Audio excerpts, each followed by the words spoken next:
Pour la quatrième intervention, j'inviterai donc Alain Grenier, qui est professeur au département d'études urbaines et touristiques de l'Université du Québec à Montréal. Et aujourd'hui, il va intervenir sur le tourisme polaire et la question de la pandémie, comment cohabiter avec le risque sanitaire. Et je pense que c'est une question qui va, une intervention qui va souligner plusieurs questions parce qu'on va pouvoir faire des ponts avec d'autres préoccupations, je crois que tout le monde a à ce niveau-là. Alors, Alain Grenier, je vous en prie, je vous laisse la parole.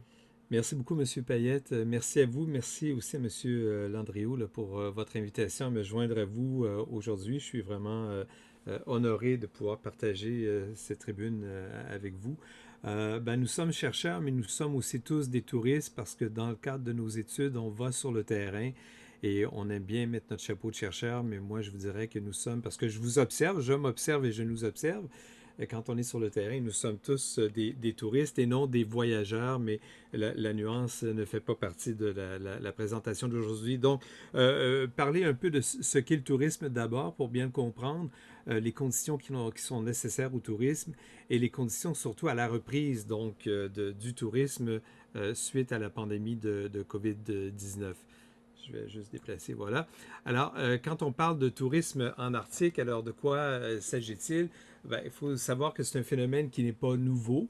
Il est en pleine croissance depuis une trentaine d'années dans le cas de l'Antarctique, plus de 80 ans dans le cas de l'Arctique. Alors pourquoi d'ailleurs je parle de tourisme polaire?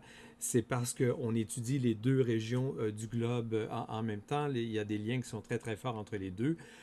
Au niveau le phénomène, vous voyez, au début des années 90, on estimait, au niveau de l'Arctique circumpolaire, on estimait à peu près à 1 million de touristes. J'aurai des données un petit peu plus détaillées tout à l'heure. Puis il y a toute la question aussi, puis vous venez de l'évoquer, M. Payette, sur ce qu'est l'Arctique. On l'a vu aussi avec la communication précédente et de ces frontières mouvantes. En 2007, une collègue, Enzenbacher, estimait, elle, à 1,5 million de touristes. Pour la présentation d'aujourd'hui, avec des données plus récentes de 2018, parce qu'en 2019, il y avait, selon les régions, des petites enfin une descente du nombre de visiteurs. Mais disons qu'en 2018, avec les chiffres que j'ai pu trouver, j'ai répertorié environ 7 millions de touristes. Ça, c'est pour l'hémisphère nord. Et ça exclut la Laponie, la norvégienne, suédoise, finlandaise, parce que leur façon de compter les touristes est différente. Eux, ils ne comptent pas les individus, ils comptent les nuitées. Et puis en Antarctique, vous voyez, 45 000 personnes, ce qui est énorme sur une période de 2 mois et demi. Et en fait, de ratio de visiteurs par surface visitée, c'est un ratio plus élevé que le nombre de touristes au parc Yellowstone où il y a un problème de smog. Alors, ça vous donne une idée de l'importance du tourisme. Alors, pourquoi le tourisme dans les régions nordiques et polaires? D'abord parce qu'elles sont beaucoup plus faciles d'accès maintenant, notamment pour le tourisme maritime depuis l'effondrement de l'Union soviétique en 1991, qui a libéré une flotte de navires polaires qui était consacrée à la science et qui, faute de financement, ont été détournés, si on veut, vers le tourisme. Le tourisme terrestre, lui, justement en Laponie, lui, il remonte déjà à la fin du 18e, début du 19e siècle, avec l'intérêt des gens pour les phénomènes astro, soleil de minuit, ainsi de suite. Donc, décloisonnement, j'en ai parlé. Il y a un changement qui s'opère aussi dans la mythologie des régions polaires, qu'on a toujours craint à cause des récits des explorateurs qui mouraient pratiquement tous. Donc, c'était rebutoire, on peut dire. La crise environnementale donc attire à partir de 1973, on commence à être sensibilisé à l'importance de l'environnement. Le discours s'ajoute le discours autour des trous dans la couche d'ozone dans les années 80, les changements climatiques plus récemment et la perception de sécurité politique dans un monde de plus en plus politisé où les touristes sont assujettis à la criminalité et aux actes de terrorisme. Alors, les intérêts des touristes, alors c'est l'aventure justement pour des régions qui sont en train de se voir décloisonner, la curiosité pour des écosystèmes extrêmes, pour un climat extrême, l'esthétique des paysages, et dans l'ordre, la grande faune, la petite faune et la flore. Et vous voyez que les populations autochtones ne sont pas mentionnées à cette étape. On y va pour pratiquer des activités de plein air. Un certain intérêt pour les éléments de sciences. Donc, je parlais de phénomène astral il y a un instant, le vent katabatique, l'adaptation des espèces animales, voire végétales, et à la toute fin, un intérêt pour les cultures autochtones, et c'est principalement pour l'acquisition d'œuvres de sculptures notamment. Alors, ce tourisme polaire, il ressemble à ceci. Quand je vous disais que la question d'accès, c'est pas pour tout le monde. Quand on parle de tourisme maritime, la croisière ne s'amuse pas toujours, en tout cas pendant les premiers jours. On est ici dans le passage du nord-ouest. Donc, l'observation des mammifères, les documentaires animaliers à la télévision contribuent beaucoup, beaucoup à la popularité de ces régions. Donc, ce ne sont pas nécessairement des amants de la nature qui se rendent dans les régions polaires. La crise climatique, l'intérêt donc pour les cultures inuites, l'activité sportive et le tourisme de Noël, si on pense à la Laponie. Donc, même en été, le Père Noël demeure un attrait très important. Puis un tourisme de conquête aussi. Donc ça, c'est les géographes aiment beaucoup placer des frontières et traverser ces frontières. Donc, on a trois formes de tourisme: maritime, terrestre, aérien. Aérien, c'est simplement les vols ce sont les vols d'observation qui se font au niveau de l'Australie vers l'Antarctique sans que l'avion se pose. Donc, c'est simplement là, en vol continu. Et deux concepts. Alors aujourd'hui, puis je sens que dans le groupe, on a beaucoup une approche géographique du territoire. Alors nous, disons, en sociologie, on va avoir une approche plus culturelle. Donc c'est plutôt l'activité, la mythologie, l'hivernité aussi, parce que notre territoire arctique ou polaire va s'étirer davantage en hiver et il rétrécit en été. Et puis on pourrait inclure dans une certaine mesure des activités comme, qui comportent le froid, comme aller au Carnaval de Québec ou les festivals de plein air en hiver pourraient aussi rentrer dans une forme de tourisme polaire ou nordique. Alors c'est un tourisme qui est très, très, très important pour les régions du Nord au niveau économique. Il y a souvent que les mines, l'extraction des ressources. Donc, le tourisme apporte une complémentarité à l'économie. À partir du moment où il y a la COVID et que tout s'arrête, ben voilà, c'est dramatique sur le plan économique. Par contre, on a beaucoup de mal à estimer l'apport du tourisme parce qu'il y a beaucoup de mon Dieu, j'oublie le mot, mais en fait, c'est qu'il y a une déperdition. Voilà, c'est qu'il y a une grande part des revenus qui restent finalement dans la région qui émet les touristes parce que les voyageurs se trouvent souvent dans les régions, si on parle du Canada par exemple, dans les régions du Sud, voire même aux États-Unis. Et il y a souvent très très peu de retombées concrètes sur le plan local. C'était d'ailleurs un des objets de discussion d'un réseau de recherche en tourisme polaire, là, dont la première réunion s'est tenue au Nunavik en 2008. On a beaucoup de mal aussi à mesurer le nombre de visiteurs parce qu'à certains endroits, à cause des frontières politiques, on peut littéralement calculer le nombre de personnes qui entrent dans le territoire. Si on pense à l'Islande, au Groenland, où on arrive par avion, par navire. Mais au Canada, c'est beaucoup plus difficile parce qu'on peut avoir nos touristes européens qui vont entrer à Toronto, à Montréal, et qui ensuite se diluent quelque part dans le territoire. Donc, c'est très difficile de savoir combien de touristes vont vraiment au Nunavik ou Nunavut. Donc, on va y aller plutôt par les nuitées. Alors, j'ai fait des estimations rapides. Il faut vraiment prendre ces données-là, comme disait la collègue précédente, avec des pincettes. On voit par exemple 2 millions pour l'Alaska. Ben ça, c'est avec la péninsule là, qui longe la Colombie-Britannique. Et ça, c'est plutôt un tourisme conventionnel de croisière équivalente aux croisières dans des climats plus chauds. Et si on enlevait ces touristes-là, notre chiffre diminuerait sûrement de moitié. Alors le Yukon quand même s'inscrit avec 1,5 million comme une capitale importante du tourisme nordique. Le Nunavik m'étonne parce qu'en 2008, quand j'ai tenu ma conférence là-bas, on faisait partie des premiers touristes. Il y a un parc national qui venait d'être créé justement pour attirer les visiteurs. 1000 personnes. Les chiffres de 2011 parlent de 40 000. Alors j'aimerais bien savoir comment ils sont arrivés à ces données. L'Islande, évidemment, est un des points forts du tourisme nordique. Et vous voyez, uniquement pour la Laponie finlandaise, on parle de 3 millions de nuitées. Donc, ce n'est pas le nombre de gens, mais le nombre de lits, finalement, qui ont été vendus. Alors voilà, arrive la COVID dans le décor. En décembre 2019, on sait que cet hiver et cette semaine, on a identifié là, la variante qu'on appelle variante britannique. Alors, les premières images de l'impact de la COVID sur le tourisme nous sont parvenues en fait par ces croisières qui n'avaient aucun rapport avec l'Arctique, croisières en Asie qui ont été stoppées à cause de la contamination à bord des navires. Et rappelez-vous, personne ne voulait de ces gens. On a cru qu'ils allaient mourir. Donc, ces images ont fait le tour du monde. Et c'est pas tout à fait la croisière s'amuse. Quand on voit ces gens qui ne sont pas les touristes, ce sont les secouristes qui ont l'air de plutôt prêts à s'en aller pour Mars et qui s'apprêtent comme ça à aller chercher les patients atteints de cette maladie qui, au début, rappelez-vous, n'avait pas de nom.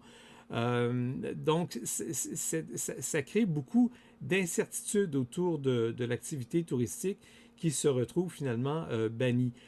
Au début de la pandémie, d'ailleurs, en mars 2020, moi j'avais plusieurs collègues quand on s'interrogeait sur le rôle, la responsabilité du tourisme dans la pandémie, qui niait tout et qui, dans une large mesure, continue de dire que le tourisme n'a rien à voir avec la pandémie.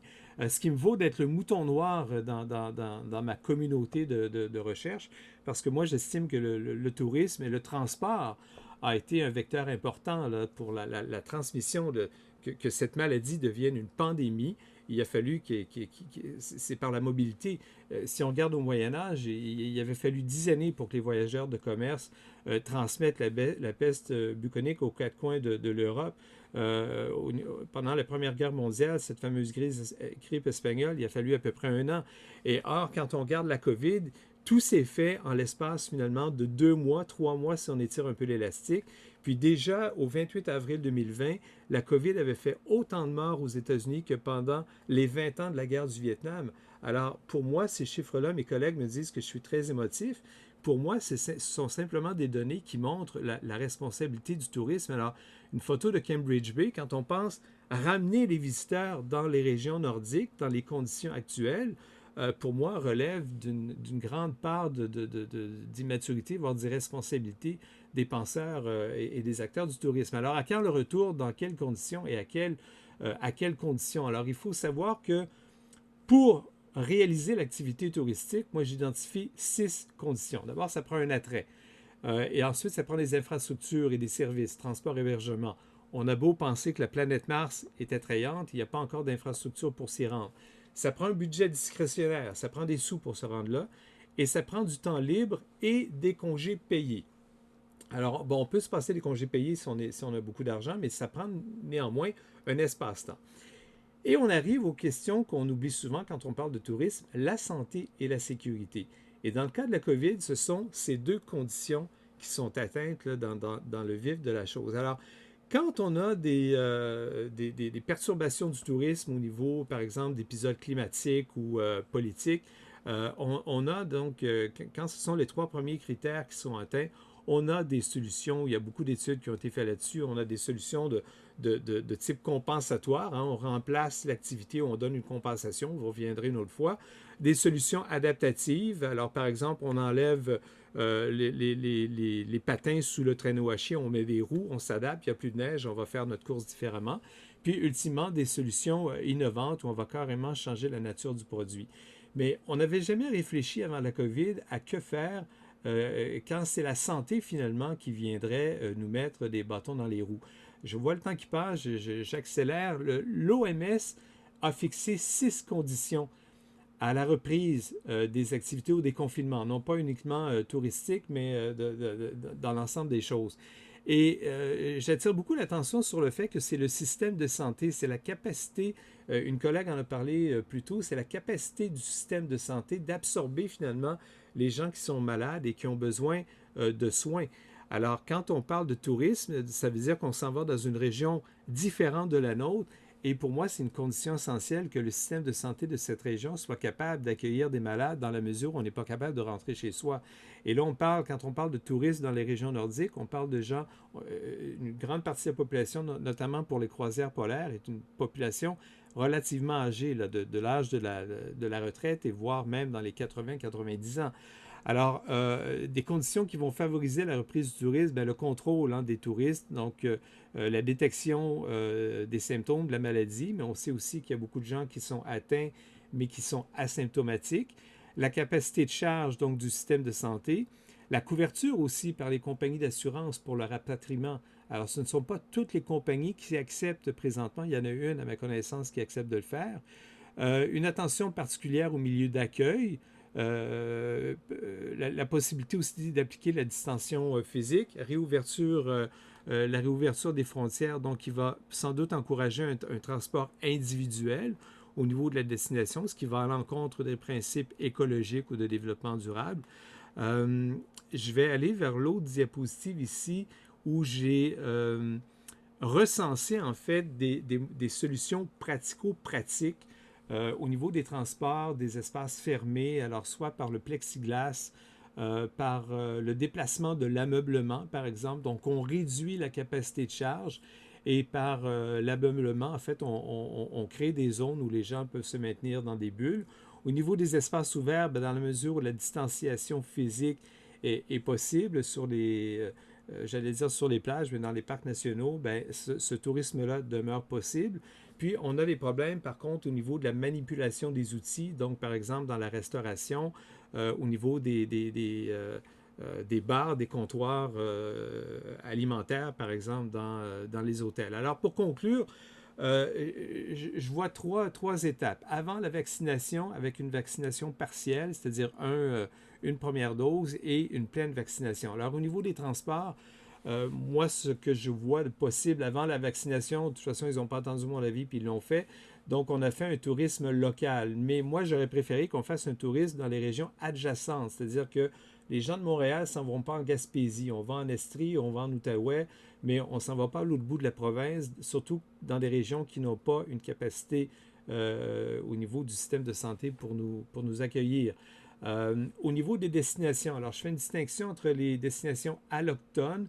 La distinction est un peu grossière ici, mais allochtones, je parle de milieux urbains, je parle de grandes villes versus des milieux autochtones qui sont souvent au niveau des régions arctiques, des milieux isolés.